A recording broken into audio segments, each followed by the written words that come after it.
ওগো নবীজি, আমি পারস্য থেকে আমার মা বাবা আত্মীয় স্বজন পরিবার সব সাইরা আপনাকে পাওয়ার জন্য আসছি। এই কথা বলার পরে আল্লাহর নবী সালমান ফারসিকে বুকের মধ্যে জড়ায় নিছে। আল্লাহ রসুল কান্না কইরা দিছে। ওই মজমার মধ্যে যত সাহাবীরা ছিল সবাই কান্না কইরা দিছে। হযরত ওমরের মতো সাহাবী কান্না কইরা দিছে। বলো কি তুমি রোম পারস্য থেকে আসছো? সালমান ফারসি বলে, আমার বাবা ছিল রোম পারস্যের সবচেয়ে বড় ব্যবসায়ী। ওগো আল্লাহর নবী, আমার জীবন ছিল বিলাসী জীবন। আমি ছিলাম ধনাঢ্য পরিবারের সন্তান। আমি আপনাকে পাওয়ার জন্য মা বাবা আত্মীয় স্বজন সব সাইরা আমি মক্কায় আসছি আপনাকে পাওয়ার জন্য। ওগো নবীজি, দেখেন আপনাকে পাওয়ার জন্য আমি কত কষ্ট করছি। আমার মালিক আমাকে মারতে মারতে শরীরের মধ্যে দাগ বসায় দিছি। আমাকে ঠিকমতো খাওয়া দেয় না, আমাকে ঠিকমতো ঘুমাইতে দেয় না, আমাকে অনেক কাজ করায়। গোলাম হিসাবে আমাকে মক্কার বাজারে কিনা নিয়ে গেছি। অথচ আমি মক্কার ব্যবসায়ীদেরকে মোটা অঙ্কের অর্থ দিয়েছি। এই কথা শোনার পরে আল্লাহর নবী আরো বেশি কষ্ট পেলেন। সালমান ফারসি বলে, গো আল্লাহর নবী, আর দেরি করবেন না। যেহেতু আপনাকে পাওয়ার জন্য আমি রোম পারস্য থেকে আসছি, আপনাকেই পায়া গেছি, এখন আমার আর কোনো চিন্তা নাই। আপনি এখনই আমাকে কালেমা পড়ায় মুসলমান বানায় দেন। সালমান ফারসি মুসলমান হয়ে গেলেন। এবার দিনের বেলা মনিবের বাড়িতে কাজ করে, রাত্রবেলা এসে আল্লাহ রসুলের সোহবতে থাকে। দিনের বেলা কাজ করে, রাত্রবেলা আল্লাহ রসুলের কাছে চলে আসে। এমন কয়েক মাস যাওয়ার পরে সালমান ফারসি বলে, গো আল্লাহর নবী, আপনার কাজ ছাড়া তো আমার আর ভাল লাগে না, শুধু আপনার কাছেই থাকতে মন চায়, কারণ আপনার জন্যই তো এত কষ্ট করছি। আপনি আমাকে ওই ইহুদি থেকে আজাদ করে আপনার কাছে নিয়ে নেন। আল্লাহ নবী বলে, সালমান যাও যাও, ইহুদিকে যায় বলো কত অর্থের বিনিময় হলে তোমাকে সে আমার কাছে আজাদ করে দিবে, মুক্ত করে দিবে। সালমান ফারসি ইহুদিকে ডাক দেয়া বলে, ইহুদি বলো, আল্লাহ নবী বলছে সে আমাকে তোমার থেকে আজাদ করে নিবে, ক্রয় করে নিবে। কত অর্থ দিলে তুমি আমাকে ক্রয় করবা, মুক্ত করে দিবা? সালমান ফারসির মনিব বলে, তোর মতো ভালো গোলাম আমি একজনও মক্কায় পাবো না, কারণ তুই হলি আমানতদার একজন গোলাম, ভদ্র একজন গোলাম। তোর মতো গোলাম আমি মক্কার জমিনে দ্বিতীয় জন আর খুঁজে পাবো না। সুতরাং তোকে ছেড়ে দিব, এটা আমার প্রশ্নই আসে না। এবার সালমান ফারসি পিরাপিরি করে বলে, মনিব তুমি আমাকে মুক্ত করে দাও, কত অর্থ চাও?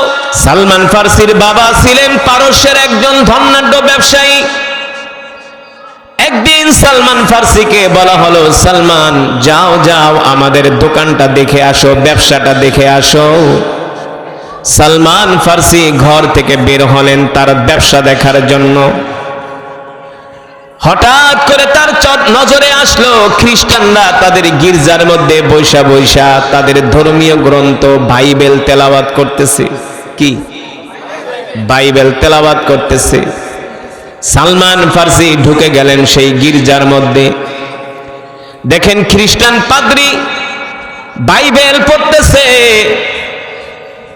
সালমান ফারসি বলেন, অন্যান্য ধর্মের চেয়ে, বৌদ্ধ ধর্মের চেয়েও, খ্রিস্টান ধর্মের চেয়েও, হিন্দু ধর্মের চেয়েও আমার কাছে খ্রিস্টানদের বাইবেলের তেলাওয়াত ভালো লাগে। কারণ হলো খ্রিস্টানদেরকে যে কিতাব দেওয়া হয়েছে, পয়গম্বর ঈসা আলাইহিস সালামের উপরে যেই কিতাব নাজিল হয়েছে তার নাম হলো ইনজিল। তার নাম হলো আসমানি 104 খানা কিতাবের মধ্যে ইনজিলও একটা। ইনজিলের তেলাওয়াত তো তার কাছে ভালো লাগবে, কিন্তু ইনজিলের যারা আলেম তাদের গতিবিধি তার কাছে ভালো লাগে না, তাদের আখলাক সালমান ফারসির কাছে ভালো লাগে না। এবার সালমান ফারসি রাদিয়াল্লাহু তাআলা আনহু, যিনি বাইবেলের আলেম ছিলেন, তিনি বাইবেল তেলাওয়াত করতেছেন, বয়ান করতেছেন। সব খ্রিস্টানগুলো তার বয়ান শুনে আস্তে আস্তে করে এক এক করে বাড়িতে চলে গেল। একা ওই পাদ্রী খ্রিস্টানদের গির্জার মধ্যে বসে আছে।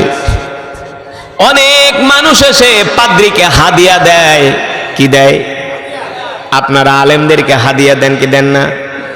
আরে মিয়া, মুসলমানরা আলেমদেরকে যে হাদিয়া দেয় এর চাইতে আরো কয়েক গুণ, কোটি কোটি গুণ বেশি হাদিয়া দেয় খ্রিস্টানরা তাদের ধর্মগুরুদের। খ্রিস্টানরা তাদের, হিন্দুরা তো আরো, হিন্দুদের একজন ধর্মগুরু ছিল, কারণ ইন্নাদ-দীনা ইনদাল্লাহিল ইসলাম, আল্লাহ তাআলার কাছে মনোনীত ধর্ম হলো ইসলাম। ঠিক কিনা বলেন? শান্তির ধর্ম হলো ইসলাম, মুক্তির ধর্ম হলো ইসলাম। আল-ইয়াওমা আকমালতু লাকুম দীনাকুম ওয়া আতমামতু আলাইকুম নি'মাতি ওয়া রাদিতু লাকুমুল ইসলাম দীনা। আল্লাহ রাব্বুল আলামিন কোরআনুল কারীমের মধ্যে বলেন, একমাত্র কমপ্লিট জীবন ব্যবস্থার নাম হলো ইসলাম। একমাত্র কমপ্লিট জীবন ব্যবস্থার নাম ইসলাম। সালমান ফার্সি বলে, খ্রিস্টান ধর্মগুরু পাদ্রী, শোনো, তুমি যে মানুষের সম্পদ আত্মসাৎ করো, নিশ্চয়ই তোমার ধর্মের ভিতরে ভেজাল আছে। সালমান ফার্সি প্রশ্ন করছে। পাদ্রী বলে, সালমান, আমি যে মানুষের অর্থগুলো আত্মসাৎ করে মানুষকে দেই না, এই কথা তুমি খ্রিস্টানদেরকে বলো না। যদি বলো তাহলে খ্রিস্টানরা আমাকে মেরে ফেলবে। সালমান ফার্সি বলে, শোনো, আমি এই কথা একটা শর্তে বলবো না, তোমার কাছে আমি একটা জিনিস জানতে চাইব, কারণ তুমি যেহেতু ইনজিল শরীফের আলেম, নিশ্চয়ই তোমার অনেক জ্ঞান আছে, নিশ্চয়ই তুমি একজন জ্ঞানী মানুষ। তাহলে সত্যি কইরা বলো, তুমি যেই ধর্মের দাওয়াত দাও, তুমি যেই ধর্মের পণ্ডিত, তুমি যেই ধর্মের গুরু, এর চাইতেও কি আরো কোনো সুন্দর ধর্ম এই পৃথিবীতে আছে কিনা? সুবহানাল্লাহ বলবেন না? সালমান ফার্সি বলে, আমি ও কমিটমেন্ট করলাম, ওয়াদা করলাম, আমি মানুষদেরকে বলবো না, কিন্তু আমাকে তুমি বলো, নিশ্চয়ই তুমি একটা ধর্মগুরু, তোমার জ্ঞান আছে, তুমি একজন শিক্ষিত মানুষ, তুমি জানবা, সত্যি করে বলো, এর চাইতে আরো সুন্দর কোন ধর্ম পৃথিবীতে আছে কিনা? খ্রিস্টান পাদ্রী সালমান ফার্সিকে ডাক দিয়া বলে, সালমান, এদিকে আসো, আমার খাস কামারায় চলো, তোমাকে আমি একটা সত্য ধর্মের সন্ধান দিব, কিন্তু এই কথা তুমি কোনো খ্রিস্টান। সালমান ফার্সি বলে, আমি ওয়াদা দিলাম, কাউকে বলবো না, তুমি সত্যি করে বলো, এই পৃথিবীতে এর চাইতে আরো সত্য কোন ধর্ম আছে কিনা? খ্রিস্টান পাদ্রী ডাক দিয়া বলে, সালমান, শোনো, আমি তোমাকে একটা সত্য ধর্ম আছে পৃথিবীতে, এই সত্য ধর্মের কথা আমি তোমাকে বইলা দিতেছি। এ সালমান, তুমি যদি সত্য ধর্ম পাইতে চাও, তাহলে এই রোম পারস্যে তুমি সত্য ধর্ম পাবা না। সত্য ধর্ম পেতে হলে তোমাকে চলে যেতে হবে রোম পারস্য থেকে মক্কায়। কোথায়? রোম পারস্য থেকে তোমাকে মক্কায় চলে যেতে হবে। এ সালমান, ওই মক্কায় একজন সত্য নবীর আবির্ভাব ঘটেছে, যার নাম হলো মুহাম্মদ ইবনে আব্দুল্লাহ। আল্লাহু আকবার। যার কথা ইনজিল শরীফের মধ্যে আসছে, তার নাম হবে মুহাম্মদ ইবনে আব্দুল্লাহ, আর তার জন্ম হবে খেজুর বৃক্ষের দেশে। তার জন্ম হবে খেজুর বৃক্ষের দেশে, মরুভূমির দেশে। রোম পারস্যতে আর খেজুর বৃক্ষ নাই, মরুভূমি নাই। যদি ওই নবীকে পেতে চাও, তুমি পাহাড়ের দেশ, মরুভূমির দেশ, খেজুর বৃক্ষের দেশ মক্কায় চলে যাও। ও সালমান, আর শোনো, তুমি যে সত্য নবীকে চিনবা, এখন বর্তমানে অনেক মিথ্যা নবীও দুনিয়াতে, যে নিজেকে নবী দাবি করে, কিন্তু যিনি সত্য নবী তাকে চিনার তিনটা আলামত আছে। কয়টা আলামত? তিনটা আলামত যদি তুমি ওই নবীর মধ্যে পাও, তাহলে তুমি আর দেরি করবা না, তার হাতে হাত রেখে কালেমা পড়ে মুসলমান হয়ে যাবা। আরো জোরে বলেন সুবহানাল্লাহ। সালমান ফার্সি কয়, আমি তো এটাই চাইছিলাম। বিশ্বাস করো, আমি তিনটা ধর্ম পালন করছি, কোন ধর্ম আমার কাছে মজা লাগে না, কোন ধর্ম আমার দিলের মধ্যে শান্তি দিতে পারে নাই, কোন ধর্ম পালন করে আমি শান্তি পাই নাই। নিশ্চয় আমার কাছে মনে হয়েছে এর চাইতে আরো কোন সুন্দর সত্য ধর্ম এই পৃথিবীতে আছে, খ্রিস্টান পাদ্রী বলে সালমান অবশ্যই পৃথিবীতে আছে, এই সত্য ধর্ম নিয়া যিনি পৃথিবীতে আগমন করবেন তার নাম হবে মুহাম্মদ ইবনে আব্দুল্লাহ, তিনি হবেন শেষ নবী। মা কানা মুহাম্মাদুন আবা আহাদিম মির রিজালিকুম ওয়ালাকিন রাসূলুল্লাহি ওয়া খাতামান নবিয়্যিন, তিনি হবেন শেষ নবী, তারপরে পৃথিবীতে আর কোন নবী আসবে না। ঠিক কিনা বলেন? সালমান যাও যাও, পারলে মক্কায় যায়া সেই নবীকে খুঁজে নাও, সেই নবীকে খুঁজে নাও। সালমান ফার্সি বলে খুঁজে তো নিব, কিন্তু নবীজিকে চেনার যে আলামত আছে, তিনটা আলামত আমাকে বইলা দেন। খ্রিস্টান পাদ্রী বলে 1 নাম্বার আলামত হলো তুমি তাকে কিছু সৎকার মাল দিবা। কি দিবা? সৎকা। সৎকা যদি সেই সৎকার মাল খায় তাহলে বুঝবা সে সত্য নবী, কারণ নবীদের জন্য সৎকা খাওয়া হারাম, সৎকা খাওয়া। দ্বিতীয় নাম্বার, তুমি তাকে কিছু হাদিয়া দিবা। হাদিয়া যদি হাদিয়া গ্রহণ করে তাহলে বুঝবা সে সত্য নবী, কারণ নবীদের জন্য হাদিয়া খাওয়া হালাল, হাদিয়া খাওয়া হালাল। 3 নাম্বারে তাকে চিনার একটা আলামত হলো তার ডান বাহুর মধ্যে একটা গোস্তের টুকরা আছে। কি আছে? ওই গোস্তের টুকরার মধ্যে একটা মোহরে খতমে নবুয়ত লেখা আছে, লা ইলাহা ইল্লাল্লাহ। সুবহানাল্লাহ বলেন। এই চিহ্নটা দেখা তুমি চিনা নিবা। যদি এই 3টা আলামত তার মধ্যে পাও, আর কোনো সন্দেহ নাই তিনি হলেন সত্য নবী। সুবহানাল্লাহ বলেন। এবার খ্রিস্টান পাদ্রীকে সালমান প্রশ্ন করে, তাহলে আমি মক্কায় কিভাবে যাব? ও সালমান, তুমি মক্কায় যদি যাইতে চাও সরাসরি পারস্য থেকে মক্কায় যেতে পারবা না, তোমাকে পারস্য থেকে চলে যেতে হবে সিরিয়ায়। কোথায়? সিরিয়ার রাজধানী দামেস্কে। প্রতি বছর আরবের বণিকরা ব্যবসা করার জন্য সিরিয়ায় আসে। যদি পারো ওই বণিক কাফেলার সঙ্গী হয়ে মক্কায় চলে যেও। সালমান ফার্সি বাড়িতে আসলো, আইসা ডাইনিয়া অর্থবিত্ত যা ছিল গাট্টি বস্তা বাইন্দা সিরিয়ার উদ্দেশ্যে রওনা হয়ে গেল।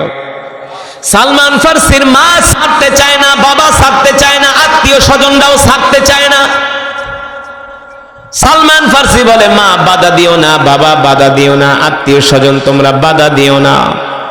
আমি সালমান 3টা ধর্ম পালন করছি, 3টা ধর্ম পালন করে আমি শান্তি পাই নাই। আমি একটা সত্য ধর্মের সন্ধান পেয়েছি, আর ওই সত্য ধর্মের নবী হলেন নবী মুহাম্মদ সাল্লাল্লাহু আলাইহি সাল্লাম। আল্লাহু আকবার। ওই নবীকে আমি খুঁজে বের করব, ওই নবীকে খুঁজে বের করে আমি তার হাতে হাত রেখে কালেমা পড়ে মুসলমান হয়ে যাব।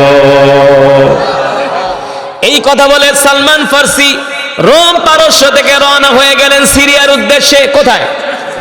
এবার সিরিয়ার রাজধানী দামেস্কে যায় তিনি খুঁজতেছেন কোন জায়গায় আরব বণিকেরা কোথায় তাদের তাঁবু গাড়ছে। সিরিয়ার মানুষদেরকে জিজ্ঞেস করে, এ ভাই, আমি পারস্য থেকে আসছি, আমি মক্কায় যাব, তোমাদের দেশে নাকি আরব ব্যবসায়ীরা ব্যবসা করার জন্য আসে, কোন জায়গায় তাদের তাঁবু? বলে, সালমান ওইখানে যাও, যায় দেখো আরব বণিকদের তাঁবু গাড়া আছে। সালমান ফার্সি দৌড়ায় চলে গেলেন। সালমান ফার্সি দেখতে শুনতে ছিলেন সুদর্শন একজন যুবক, সুদর্শন একজন, এত সুন্দর ছিলেন, এত সুন্দর চেহারার অধিকারী ছিলেন সালমান ফার্সি।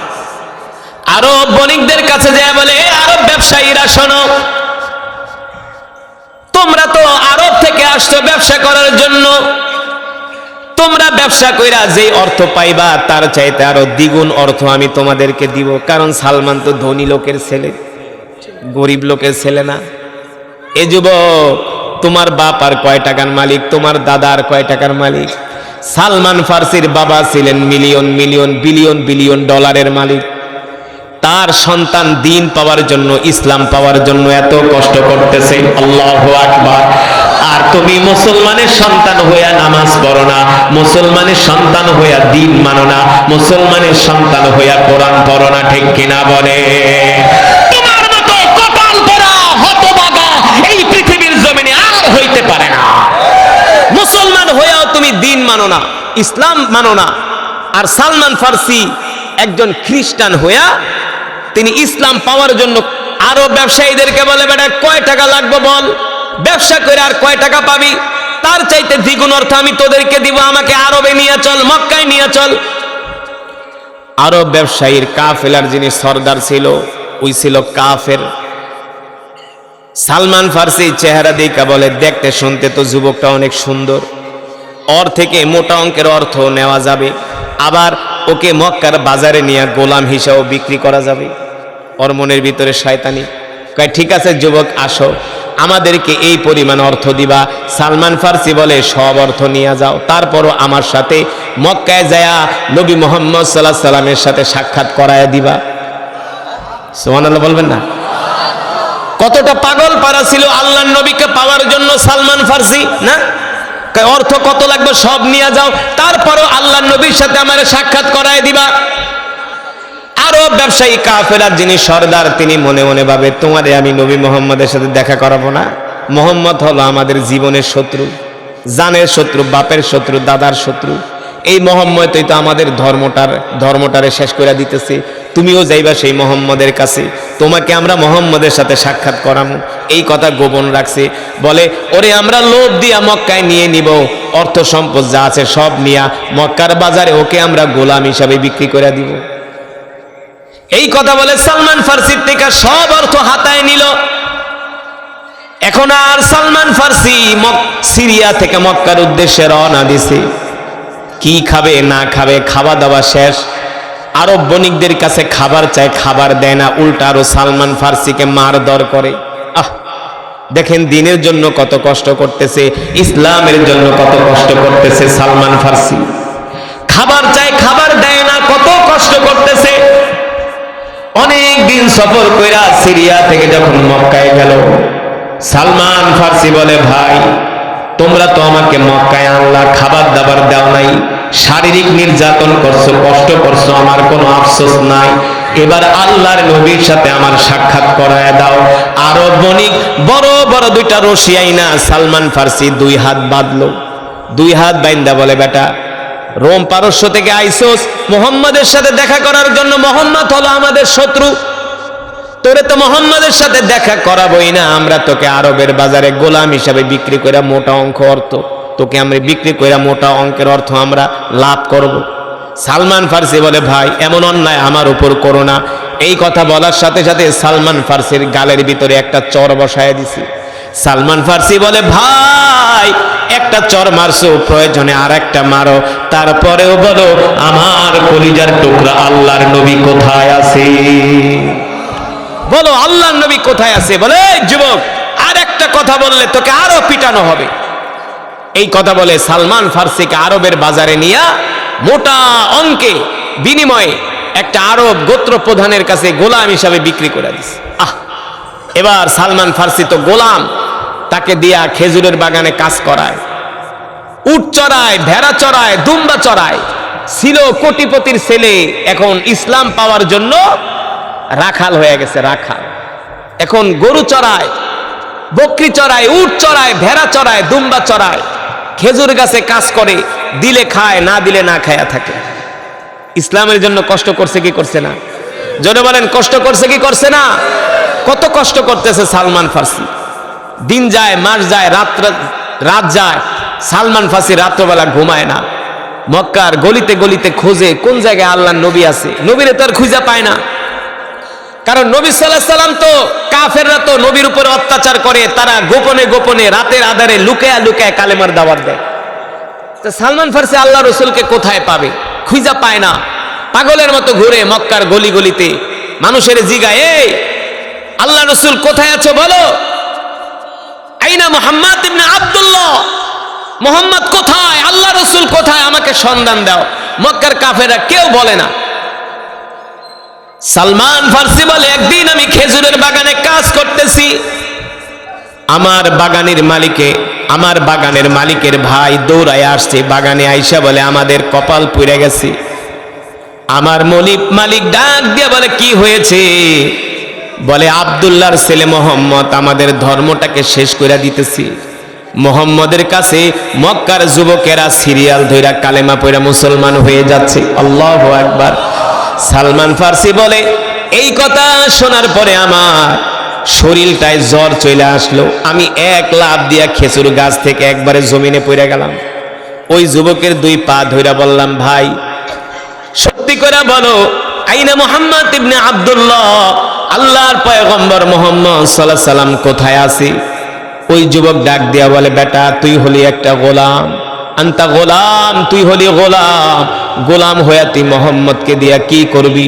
বলে, ভাই তুমি আমাকে মক্কার বাজারে গোলাম থেকে কিনে আনছো, আসলে তো আমি গোলাম ছিলাম না, আমি ছিলাম পারস্যের সবচেয়ে বড় ব্যবসায়ীর ছেলে, ঠিক কিনা বলে? আজকে ইসলাম পাওয়ার জন্য আমি এই মক্কায় আসছি, আজকে গোলাম হয়ে গেছি, বলো আল্লাহর নবী কোথায় আছে? এই কথা বলার পরে ওই যুবক আবার সালমান ফার্সির গালের উপরে একটা চর মারছে। দিন পাওয়ার জন্য কত কষ্ট, ইসলাম পাওয়ার জন্য কত কষ্ট করতেছি। এবার বাগানের মালিক বলে, থাক, আমার গোলামটা অনেক ভালো মানুষ। ওই বাগানের মালিক ইহুদি বলে, মারিস না, আমার গোলামটা অনেক সৎ, অনেক ভদ্র, অনেক আমানতদার, বইলা দে মোহাম্মদ কোথায় আছি? বলে, বেটা শোন, যদি মোহাম্মদকে পাইতে চাও, ওই যে জাবালে আবু কোবাইস একটা পাহাড় আছে, ওই পাহাড়ের নিচে মোহাম্মদ তার সঙ্গীদেরকে নিয়ে বসে আছে। সালমান ফার্সি বলে, এই কথা শোনার পরে আমার আর হুশ, কারণ যাকে পাওয়ার জন্য সেই পারস্য থেকে আসছে, এখন তার সন্ধান পাওয়া গেছে, এখন কি আর তার হুশ আছে নাকি? সালমান ফার্সি বলে, আমি কিছু খেজুর নিয়ে এক দৌড় দিলাম। আল্লাহ রসুলের মজমার সামনে যে আমি এক নজর আল্লাহ নবীকে তাকায় দেখলাম, এক নজর তাকায় দেখা সালমান ফার্সি বলে, আল্লাহ রসুলের চেহারা দেখা আমার কাছে মনে হলো এই মক্কার জমিনে আকাশের চাঁদ উদিত হয়েছে। এত সুন্দর ছিলেন আল্লাহর নবী রাহমাতুল লিল, এত সুন্দর ছিলেন আল্লাহর নবী। সালমান ফার্সি বলে, নবীকে দেখার পরে আমার আর কোনো সন্দেহ নাই তিনি আল্লাহর পয়গম্বর। তারপরও পাদ্রী যেহেতু বইলা দিছে, সত্য নবীকে চেনার কয়টা আলামত? জোরে বলেন। এক নম্বরে তাকে সৎকার মাল দিবা। সালমান ফার্সি আল্লাহ রসুলের কাছে যায় বলে, ওগো নবীজি, আমি আপনার জন্য কিছু সৎকার মাল আনছি। আল্লাহ নবী সৎকার মালটা হাত দিয়ে দুরা সাহাবীদের দিয়ে দিলেন। বলে, আমি নবী, আমার জন্য সৎকার মাল খাওয়া হারাম। সালমান ফার্সি বলে, আমি আবার 3 দিন পরে গেলাম কিছু খেজুর নিয়ে, বললাম এগুলো হাদিয়া। সুবহানাল্লাহ বলেন। আল্লাহ রসুল বলে, আমার জন্য হাদিয়া খাওয়া হালাল। তাহাদ্দু তাহাব্বু, হাদিয়া দেওয়া নেওয়া সুন্নাত। হাদিয়া দেওয়া নেওয়া কি? আল্লাহ রসুলকে যখন খেজুর হাদিয়া দিলেন, আল্লাহ নবী মুস্কি হাসি দিয়া একটা খেজুর তিনি মুখে দিয়া খাইলেন, আর বাকি খেজুরগুলো সাহাবীদের মাঝে বিলায়া দিলেন। সালমান ফার্সি বলে, 2টা আলামত পেয়ে গেছি, এখন আর একটা আলামত বাকি। কয়টা? সেই আলামতটা হলো আল্লাহ রসুলের ডান বাহুতে একটা গোস্তের টুকরা আছে, ওই টুকরার মধ্যে মোহরে খতমে নবুয়ত লেখা আছে, লা ইলাহা ইল্লাল্লাহ, আল্লাহু আকবার, লা ইলাহা ইল্লাল্লাহ মুহাম্মাদুর রাসূলুল্লাহ। ওই মোহরে খতমে নবুয়তের ভিতরে সিলের মধ্যে গোস্তের টুকরার মধ্যে অঙ্কন করা আছে এই লেখাটা। সালমান ফার্সি বলে, 2টা আলামত পাইলাম, এখন আরেকটা আলামত পাওয়ার জন্য আমি আল্লাহর নবীর পিছনে পিছনে ঘুরি। কোন সময় আল্লাহর নবী জামা খুলবে, কখন এই মোহরে খতমে নবুয়ত, এই সিল আমি দেখতে পারবো, এটা দেখার জন্য আমি পাগল পারা হয়ে গেলাম। 1 দিন না, 2 দিন না, 3 দিন পর্যন্ত আমি আল্লাহর নবীর পিছনে পিছনে ঘুরি। হঠাৎ করে আল্লাহর নবী ডাক দিছে, তাআলাউ ইয়া শাবাব, এ যুবক এদিকে আসো, এ যুবক এদিকে আসো, তুমি কি আমাকে প্রমাণ করতে চাও আমি সত্য নবী কিনা? সুবহানাল্লাহ বলবেন না? জিবরাইল আয়েশা বলে, ওগো আল্লাহর নবী, এই যে আপনার পিছনে যুবকটা ঘুরতেছে, এই যুবকটা সে প্রমাণ করতে চায়, প্রমাণ পেতে চায় যে আপনি সত্য নবী কিনা। কিন্তু আপনি তো জামা পরা থাকলে তো আর মোহরে খতমে নবুয়ত সিল দেখা যায় না, গোস্তের টুকরাটা দেখা যায় না। আল্লাহ নবী ডাক দেয়া বলে, তুমি কি প্রমাণ করতে চাও যে আমি সত্য নবী কিনা? সালমান ফার্সি বলে, আমি যেটা প্রমাণ করতে চাই আপনি কিভাবে জানেন? আল্লাহ রসুল বলে, আমি যদি না জানি তাহলে নবী হলাম কিভাবে? নবী হলাম। এই কথা শোনার পরে সালমান ফার্সি বলে, ওগো আল্লাহর নবী, আপনি তো আমার পরিচয় জানেন না। আল্লাহর নবী বলে, বলো তোমার পরিচয়। সালমান ফার্সি বলে, আমি মক্কার কোনো মানুষ না, আরবের কোনো মানুষ না, আমার বাড়ি হলো পারস্যে। কোথায়? যদি তোমার নবী মোহাম্মদ আমাকে 600 খেজুরের চারা লাগায় দিতে পারে, আর ওই খেজুরের চারায় যদি খেজুর হয়, তাহলে আমি তোমাকে মুক্ত করে দিব। শর্ত হলো তোমার নবী খেজুরের চারা লাগাবে, আর ওই খেজুরের চারা বিচি থেকে খেজুরের চারা গজাবে। ওই 600 বিচি থেকে যখন খেজুরের চারা গজাবে, তোমাকে আমরা মুক্ত করে দিব। সালমান ফার্সি কয়, ঠিক আছে, আমি আল্লাহ রসুলের কাছে যাই। সালমান ফার্সি দৌড়ে আল্লাহ রসুলের কাছে গেল। ওগো নবীজি, ইহুদি বলছে আপনি যদি 600 খেজুরের বিচি লাগায়া সেই বিচি থেকে যদি খেজুরের চারা ওঠে, তাহলে ইহুদি আমাকে আপনার কাছে মুক্ত করে দিবে। আল্লাহ নবী বলে, ঠিক আছে, যাও ইহুদিরে বইলো 600 খেজুরের বিচি রেডি রাখতে। আমি অমুক দিন বিকালবেলা যাব আমার সাহাবীদেরকে নিয়ে। সাহাবীরা গর্ত করবে, আর আমি আমার নিজের হাত দিয়া ওই খেজুরের বিচিগুলো মাটির ভিতরে পুঁতে দিব। সালমান ফার্সি বলে, ইহুদি সয়নয় করো না, সয়নয় করো না, খেজুরের বিচি রেডি রেখো। বলে, যাও তুমি তোমার নবী মোহাম্মদকে আসতে বলো, আমি খেজুরের বিচি রেডি রাখছি।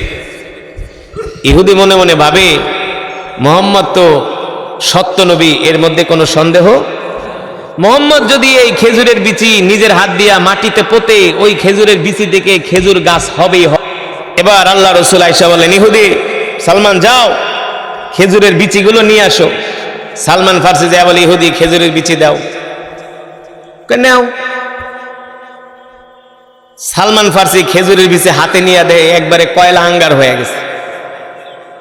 এখন এই খেজুরের বিচি নিয়ে সালমান ফার্সি শিশু মাসুম বাচ্চার মতো কান্না করতেছে। আল্লাহ নবী ডাক দিয়া বলে, লিমা তবে কি ইয়া সালমান, এ সালমান কান্দো কেন? ও গো আল্লাহ রসুল, কাঁদবো না কি করব, দেখেন আপনাকে পাওয়ার জন্য এত কষ্ট করলাম। এই ইহুদি চালাকি কইরা খেজুরের বিচিগুলো আগুন দিয়া পোড়ায় ফেলাইছে, যাতে করে এই বিচিতে গাছ না হয়। আল্লাহ নবী কয়, সালমান কেঁদো না, ইহুদিরে কও পোড়া খেজুরের বিচি আমি মাটির ভিতরে পুঁতব, সেই বিচিতেই গাছ হবে। সুবহানাল্লাহ বলেন। ইহুদি কয়, না সম্ভব না, পোড়া খেজুরের বিচিতে গাছ হয় না। আল্লাহ নবী কয়, সালমান বিচিগুলো সব আমার কাছে নিয়ে আসো। আল্লাহ রসুলের কাছে সব বিচিগুলো আনা হলো। আল্লাহ নবী বললেন, সাহাবীরা তোমরা আমার পিছনে 600 গর্ত করবা সিরিয়াল ধরে। সালমান তুমি একটা একটা করে পোড়া বিচি আমার কাছে দিবা। আল্লাহ নবী বলে, সাহাবীরা তোমরা যে গর্ত করবা শুধু সামনের দিকে আগাবা, পিছনের দিকে তাকাবা না। আল্লাহ রসুল ওই পোড়া বিচিগুলো হাতে নিয়ে রসুলের থুতু মোবারক বিচির ভিতরে লাগায় আর হাত দিয়া ডলে। ডলার পরে মূল যেই পোড়া বিচিটুকুন আছে ওটুকু মাটির ভিতরে পুঁতা দিতেছে। এক জায়গা দিয়া 600 বিচি গর্ত করতেছে, লাগাতে লাগাতে লাগাতে লাগাতে এক পাশ থেকে আর এক পাশে যাচ্ছে।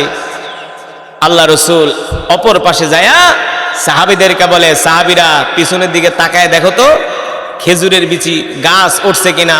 সাহাবীরা তাকায় দেখেন প্রত্যেকটা বিচি থেকে ছোট ছোট গাছ ওঠা শুরু করেছে। জোরে বলেন সুবহানাল্লাহ। আল্লাহ নবী বলে, ইহুদি এদিকে আয়। ইহুদি থরথর করে কাঁপতেছে, বলে, মোহাম্মদ তোমার সাথে আমি বেয়াদবি করছি, তুমি আমারে ক্ষমা করে দাও।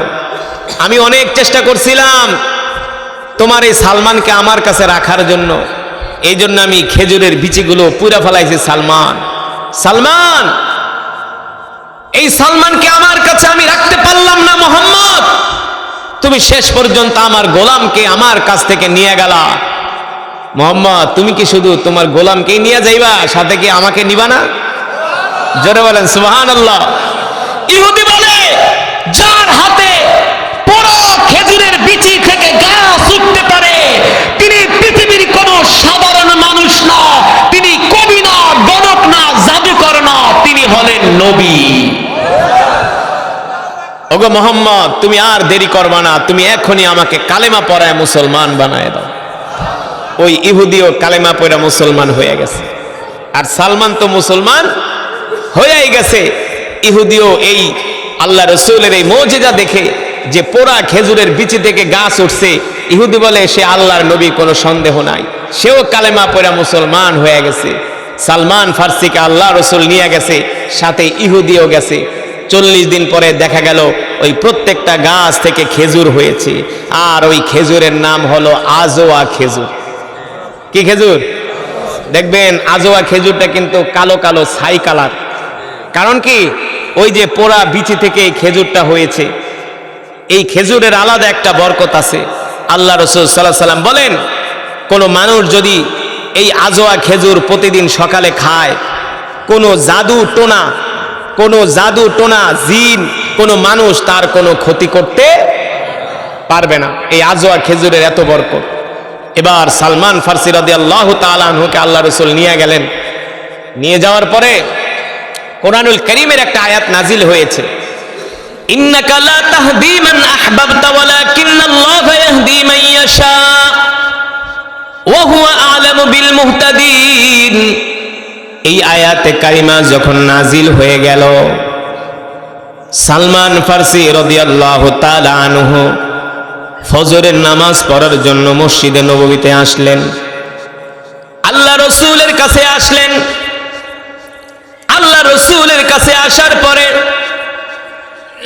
সালমান ফার্সি বলতেছেন, ওগো আল্লাহর নবী, আমি তো পারস্য থেকে মক্কায় আইসা আপনার হাতে হাত রেখা কালেমা পড়া মুসলমান হয়ে গেছি, কিন্তু আজকে মদিনায় আসার পরে আপনার উপরে যে কোরআনের আয়াত নাজিল হয়েছে, এই আয়াত শুনে আমি সালমান সবচেয়ে বেশি খুশি হয়েছি। আল্লাহ নবী ডাক দিয়া বলে, সালমান কেন খুশি হয়েছ? সালমান ফার্সি বলেন, ওগো আল্লাহর নবী, আমি মক্কায় আইসা আপনাকে পাবার জন্য কত কষ্ট করছি, মক্কায় আইসা আপনাকে দেখার জন্য রাস্তায় রাস্তায় ঘুরছি, কিন্তু মদিনায় আসার পরে আপনার উপরে যে কোরআনের আয়াত নাজিল হয়েছে, এই আয়াতটা শোনার পরে আমি সবচেয়ে বেশি খুশি হয়েছি। আল্লাহ নবী বলে, তুমি কেন খুশি হয়েছ? সালমান ফার্সি বলেন, ওগো আল্লাহর নবী, আল্লাহ তাআলা এই আয়াতের মধ্যে বলতেছেন, ইন্নাকা লা তাহদি মান আহবাবতা ওয়ালাকিন্নাল্লাহা ইয়াহদি মান ইয়াশা ওয়া হুয়া আ'লামু বিল মুহতাদিন। নবী হে আমার, হেদায়েতের মালিক আপনি না, আপনার হাতে আমি আল্লাহ হেদায়েতের দায়িত্ব দেই নাই। চাইলে আপনি কোন মক্কার কাফেরদেরকে হেদায়েত দিয়া মুসলমান বানাইতে পারবেন না। হেদায়েতের মালিক হলাম আমি আল্লাহ। আপনার কাজ হলো মানুষদেরকে দাওয়াত দেওয়া। আপনি মানুষদেরকে দাওয়াত দিবেন, আর আমি আল্লাহ যাকে ইচ্ছা হেদায়েত দিয়া মুসলমান বানায়া দিব। নবীজি, আল্লাহ যদি আপনার হাতে হেদায়েত দিত, তাহলে আপনি মক্কার সব কাফেরদেরকে হেদায়েত দিয়া মুসলমান বানায় দিতেন। কারণ মক্কার সব কাফেররা ছিল আপনার আত্মীয় স্বজন। তারপরে মদিনা, তারপরে সিরিয়া, জর্দান, এরপরে আমি সালমান রোম পারস্য থেকে কবে হেদায়েত পাইতাম তার কোনো ঠিক ঠিকানা। কিন্তু আল্লাহর হাতে হেদায়েত রাখার কারণে আল্লাহ তাআলা আমাকে সেই পারস্য থেকে মক্কায় এনে আপনার হাতে হাত রেখে কালেমা পড়ায়া আল্লাহ আমাকে মুসলমান বানায় দিয়েছে। এই জন্য আমি সালমান সবচেয়ে বেশি খুশি হয়েছি। আল্লাহু আকবার। এই কারণে আমি সালমান খুশি হয়েছি যে আল্লাহ তাআলা তিনি হেদায়েতের মালিক, তিনি আমাকে হেদায়েত দেওয়ার কারণে আমি রোম পারস্য থেকে মক্কায় আসছি। এই আয়াতের মধ্যে মুফাসসিরিনে কেরাম বলে, আপনি যদি আল্লাহকে পাইতে চান, আপনাকে ঘর থেকে বের হতে হবে। আল্লাহকে পাইতে হলে, আল্লাহর দ্বীনকে মানতে হলে আপনাকে চেষ্টা করতে হবে, মেহনত করতে হবে, ঘাম ঝরাতে হবে। এই যে গভীর রাত, আপনারা যে বাড়ি থেকে আসছেন, কত কষ্ট করে আসছেন না? বাড়ি থেকে কেউ হাইটা আসছেন, কেউ অটোতে চড়ে আসছেন, কেউ অনেক দূর দূরান্ত থেকে আসছেন। যদি ঘরের মধ্যে বসে থাকতেন, তাহলে কি কোরআনের তেলাওয়াত শুনতে পারতেন? কোরআনের বয়ান শুনতে পারতেন? এই জান্নাতি পরিবেশে কি আসতে পারতেন? পারতেন না। এই কারণে দেখবেন কিছু মুসলমান আছে ঘরের ভিতরে বয়া থাকে, নামাজ পড়ে না, মসজিদে যায় না। আছে কি আছে না? তারা ঘরে বসেই মনে করে তারা অনেক বড় ইমানদার হয়ে গেছে, নামাজ এক ওয়াক্তও পড়ে না। আছে কি আছে না? এই কারণে আল্লাহকে পাওয়ার জন্য, আল্লাহর দ্বীন পাওয়ার জন্য ঘর থেকে বের হইতে হয়, চেষ্টা করতে হয়, মেহনত করতে হয়। তারপরে আল্লাহ তাআলা তার অন্তরের মধ্যে দ্বীনের মহব্বত ঢেলে দেয়। ঠিক কিনা বলেন? আর যাদের অন্তরে দ্বীনের মহব্বত ঢেলে দেয়, তারাই প্রকৃত ঈমানদার আর মুসলমান, তারাই জান্নাতি। ঠিক কিনা বলেন? এই কারণে মুসলমান আমরা যারা ওয়াজ মাহফিলে আসি, আলেম ওলামাদের মজমায় আসি, যেই কোরআনের কথাগুলো শুনি, এই কোরআনের কথাগুলো শুনে, এই কোরআনের বয়ানগুলো শুনে, কোরআনের তেলাওয়াতগুলো শুনে আমরা শুধু ভুলে যাব না, যাতে করে এই কোরআন আমার জীবনে বাস্তবভাবে যেন আমরা আমল করতে পারি। কোরআনের প্রতিটা কথা, কোরআনের প্রতিটা আহকাম আমি আমার জীবনে যেন বাস্তবায়িত করতে পারি, এই কারণে সদা সর্বদা আমাদেরকে চেষ্টা করতে হবে। আল্লাহ তাআলা কোরআনুল কারীমে কি বলছেন?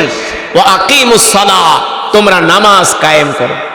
কিন্তু বাংলাদেশের মুসলমানের সবচেয়ে বড় সমস্যা হলো তারা নামাজ ওয়াজ শুনতে রাজি, কোরআন তেলাওয়াত শুনতে রাজি, মসজিদ মাদ্রাসায় টাকা পয়সাও দিতে রাজি, মাদ্রাসায় দান সদকাও করতে রাজি, আলেমদেরকে ভালোবাসতেও রাজি, কিন্তু নামাজ পড়তে চায় না।